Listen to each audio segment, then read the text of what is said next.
July 10, 1943, 2:45 a.m., the Gulf of Gela, Sicily.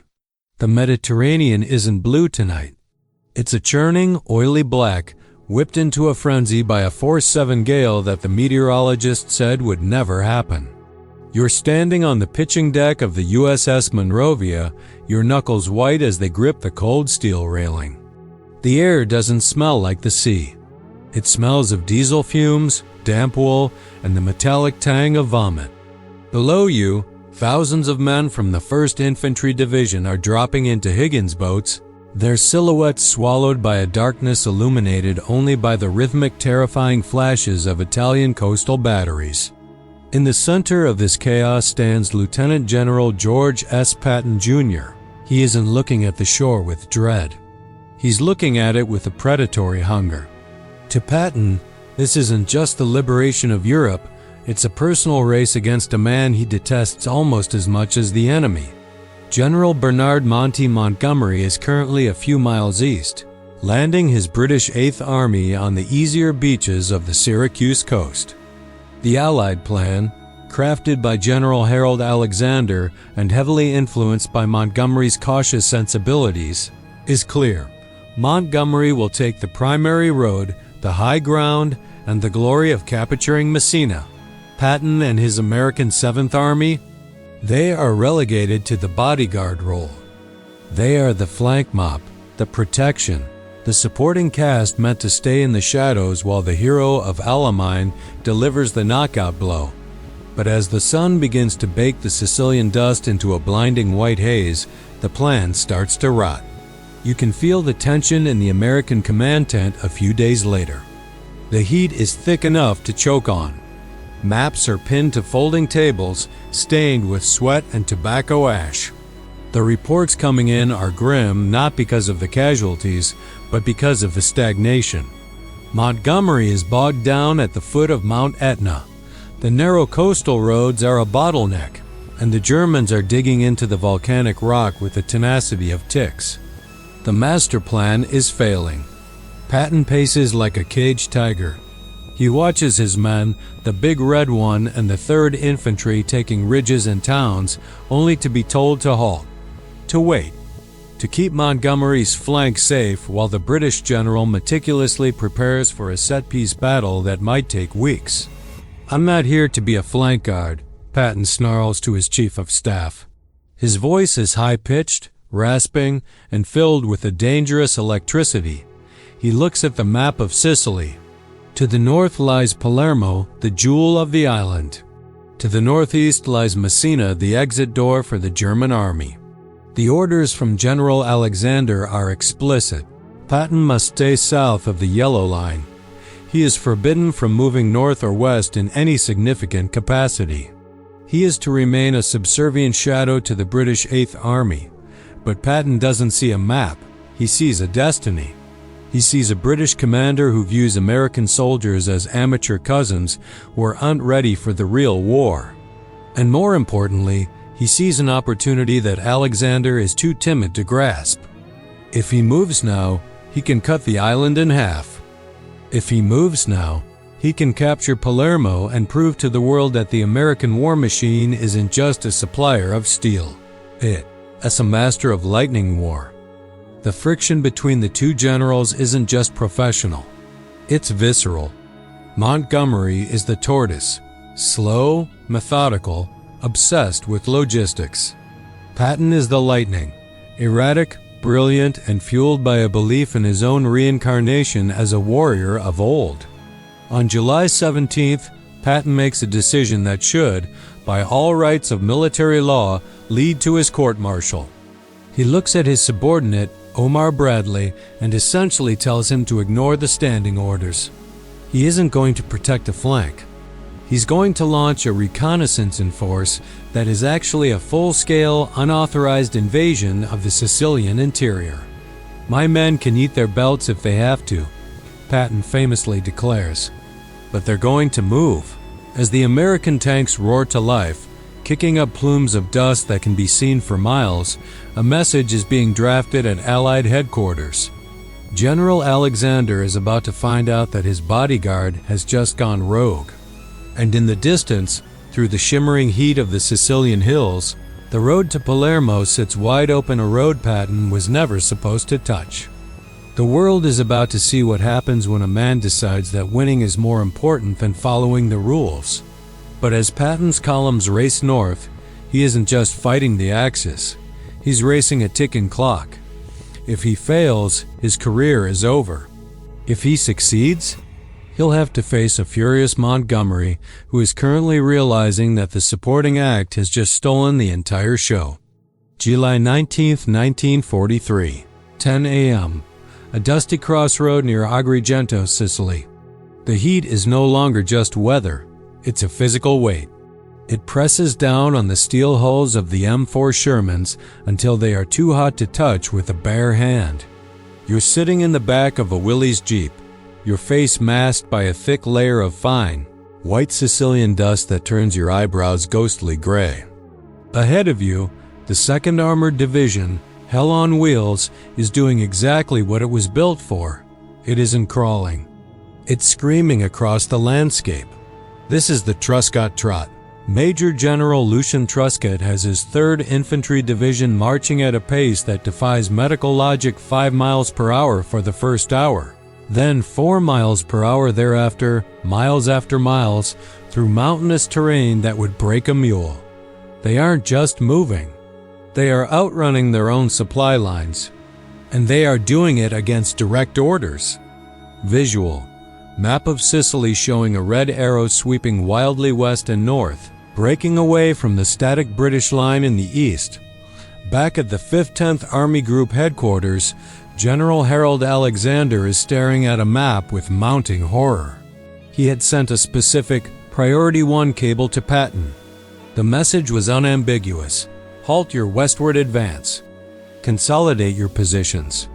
Do not, under any circumstances, attack Palermo. In Patton's mobile command post, the air is thick with the smell of scorched paper and map ink.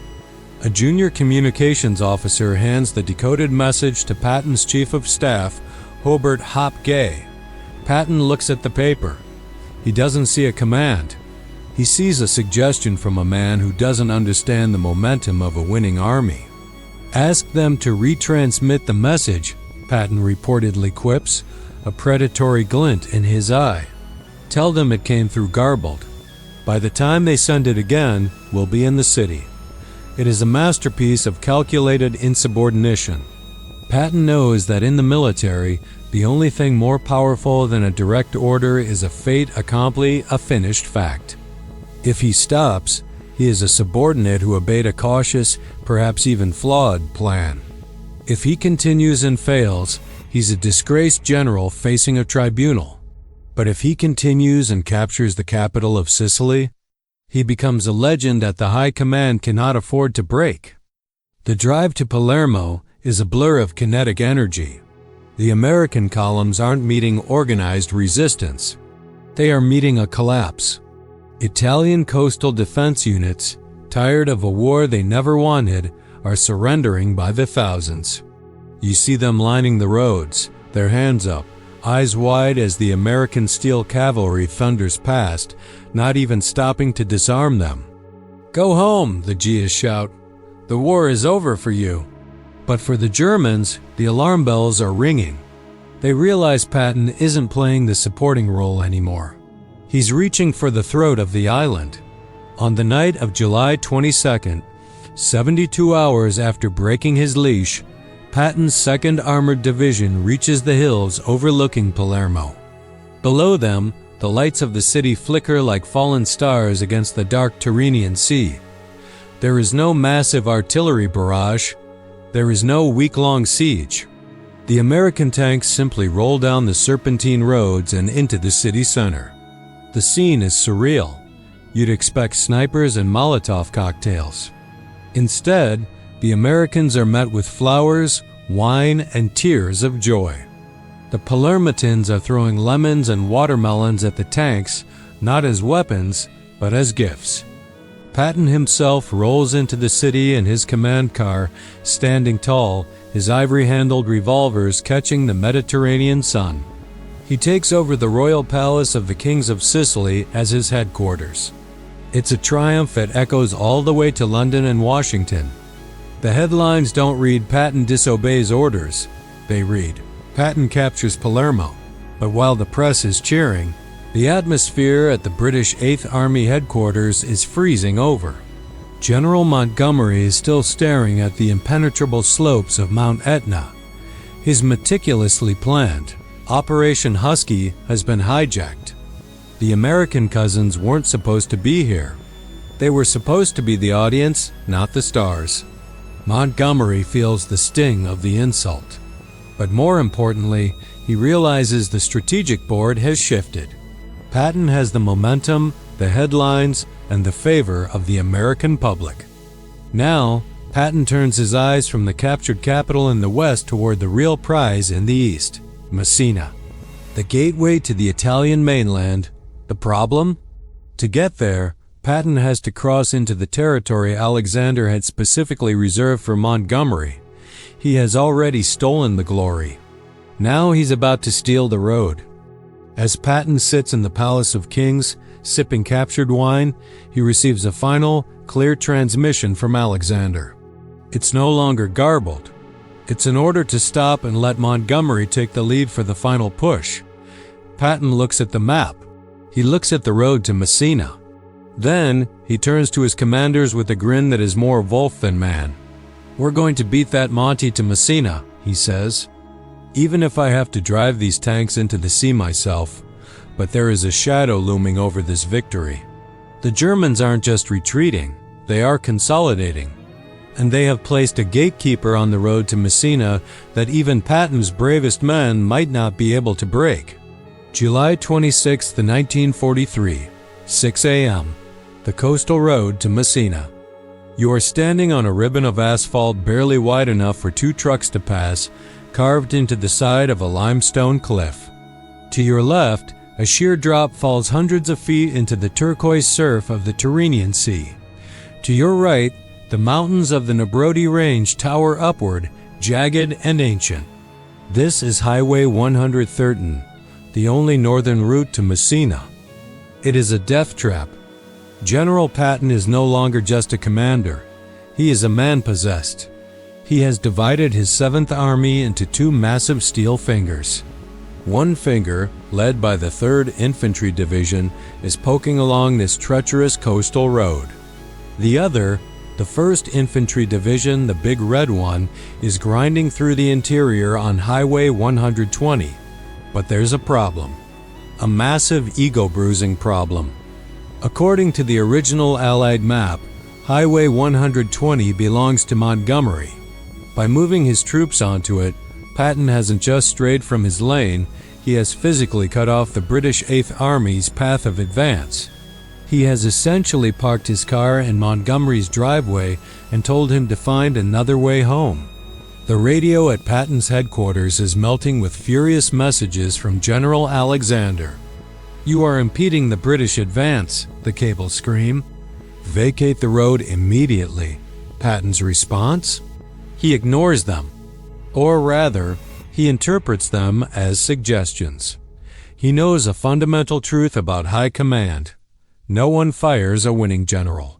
As long as his tanks are moving forward, the politicians in London and Washington will stay his execution.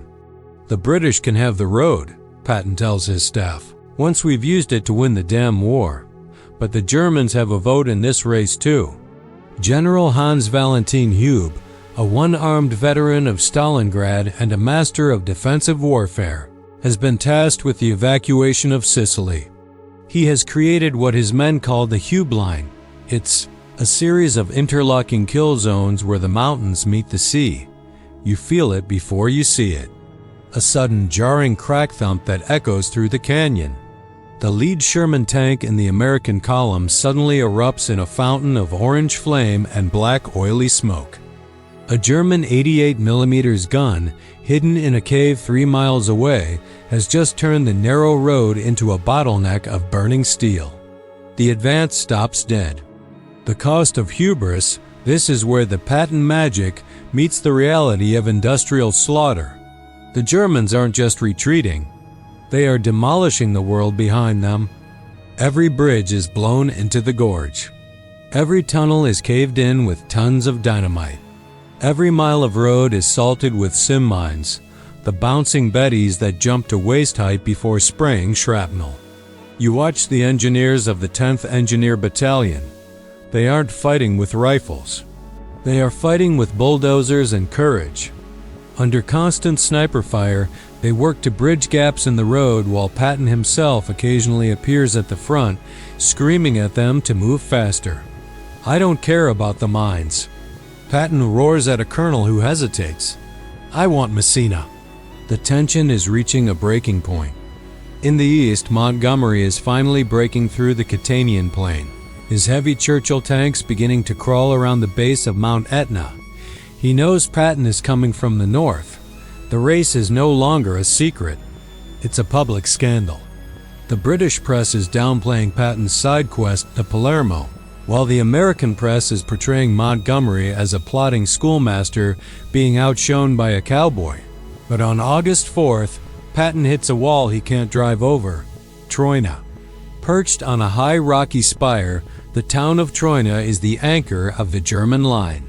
For 6 days, the 1st Infantry Division is hammered. The Germans launch 24 counterattacks. The air is thick with the smell of rotting mules and cordite. The American casualties are mounting, and for the first time, Patton's momentum isn't just slowing, it's reversing. In his mobile van, Patton is staring at the casualty lists. His face is a mask of fury. He knows what people are saying at headquarters. They're saying he's reckless. They're saying his Palermo stunt wasted fuel and lives. If he doesn't break Troina, and if Montgomery reaches Messina first, Patton won't just lose the race, he might lose his command. He needs a miracle. Or he needs to do something so daring, so Patton, that it breaks the rules of warfare once again. We can't go through them, Patton says, his voice dropping to a dangerous whisper as he looks at the blue expanse of the Tyrrhenian Sea. So we're going to go around them. He calls for his naval liaison. He wants an amphibious landing behind the German lines at Brolo.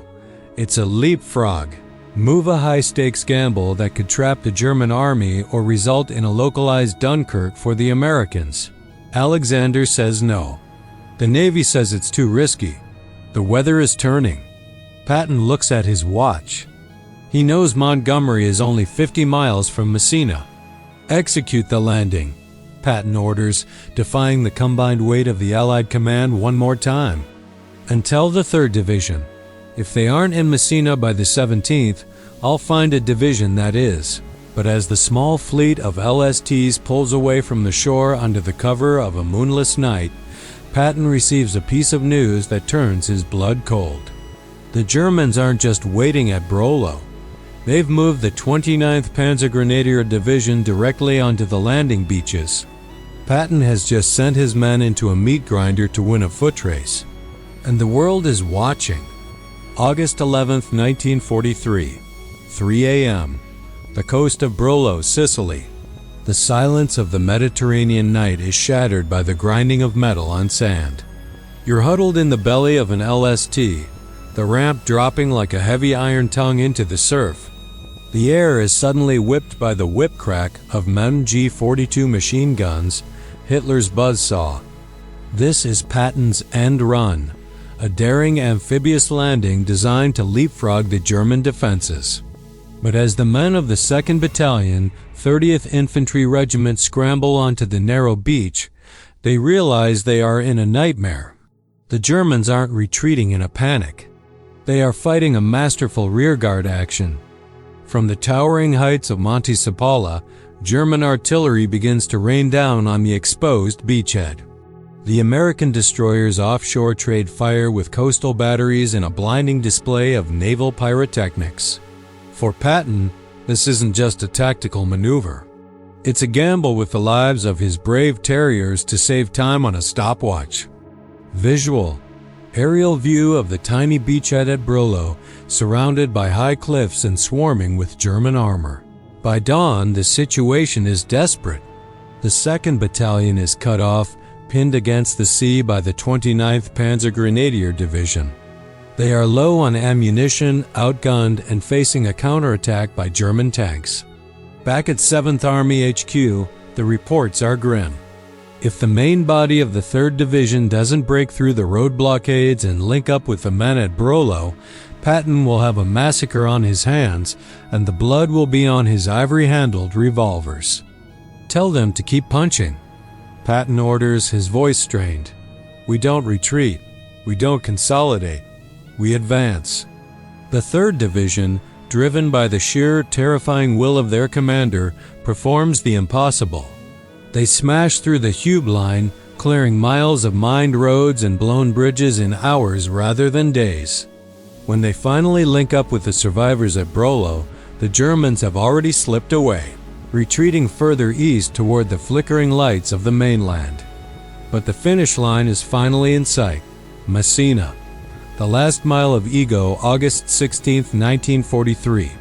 The outskirts of Messina. The race has reached its fever pitch. To the south, Montgomery's 8th Army has finally bypassed the smoking ruins of Catania and is racing up the coast. To the west, Patton's columns are a dusty, battered, but relentless engine of war. You can feel the electricity in the air. The American G's know about the race. They've heard the rumors that Patton wants to beat the Limeys more than he wants to beat the Nazis. There is a sense of pride on the line. A need to prove that the American soldier is the fastest, toughest, and most aggressive fighter on the planet. Patton is in his command car, his face caked in a mask of yellow dust, eyes red-rimmed from lack of sleep. He is pushing his lead elements, the 3rd Division, to the point of collapse.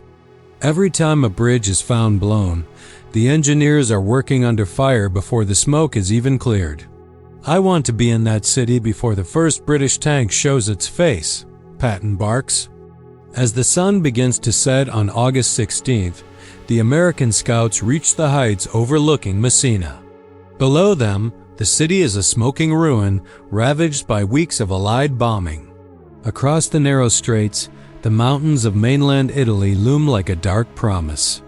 The Germans have successfully evacuated over 100,000 men and 10,000 vehicles, a strategic victory for them, but for Patton, the strategic reality is secondary to the symbolic triumph.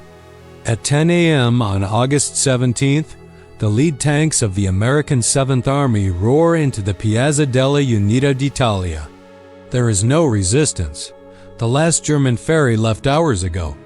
The city is eerie, filled with the smell of cordite and the sound of flapping shutters.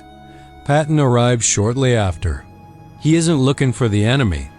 He's looking at the southern road. Minutes later, a cloud of dust appears from the south. A column of British tanks, led by the 4th Armored Brigade, rolls into the square. At the head of the column is a senior British officer. He climbs out of his vehicle, his face a picture of stunned disbelief. He sees the American flag already flying over the town hall. He sees Patton standing tall, looking as if he's been waiting for hours.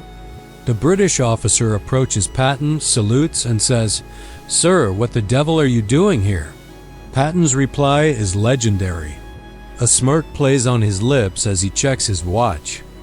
"I've been waiting for you," Patton says. "Where have you been?" "We've had the place for quite a while." It is the ultimate insult. Montgomery, the man who designed the entire campaign to be his personal masterpiece, has been beaten to the prize by the very man he tried to relegate to the sidelines. But as the cameras flash and the headlines are drafted, the atmosphere at Allied High Command is far from celebratory.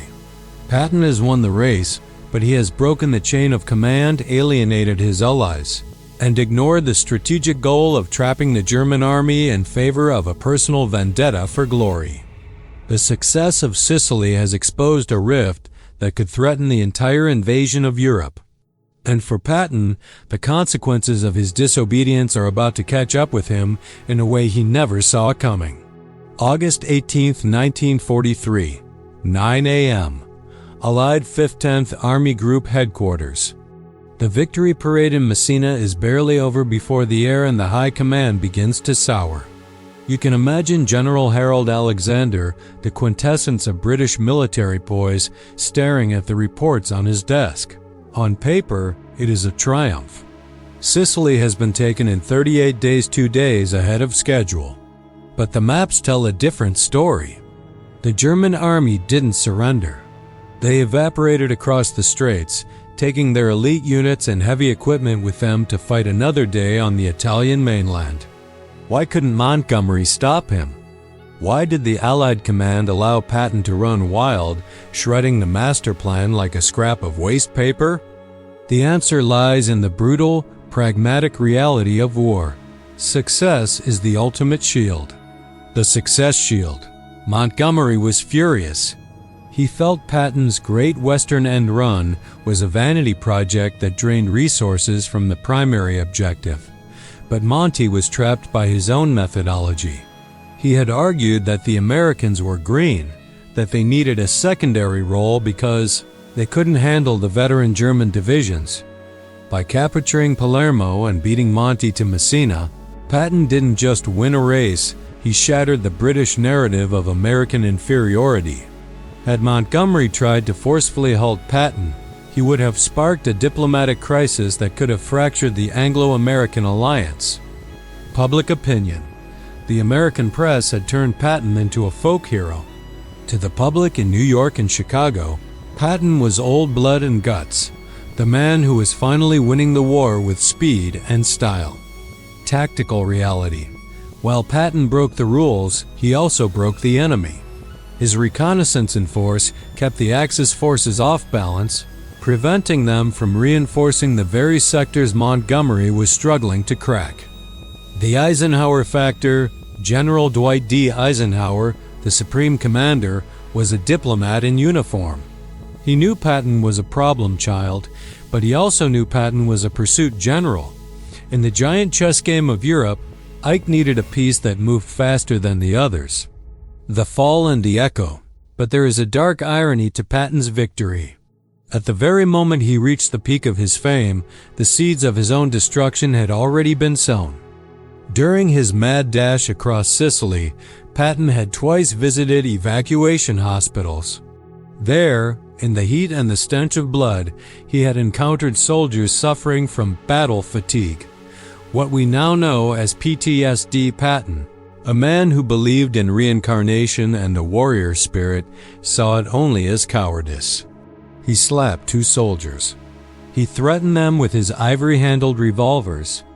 The slapping incidents would do what Montgomery and Alexander could not. They stopped George S. Patton. As the Sicilian campaign closed, Patton wasn't rewarded with a promotion.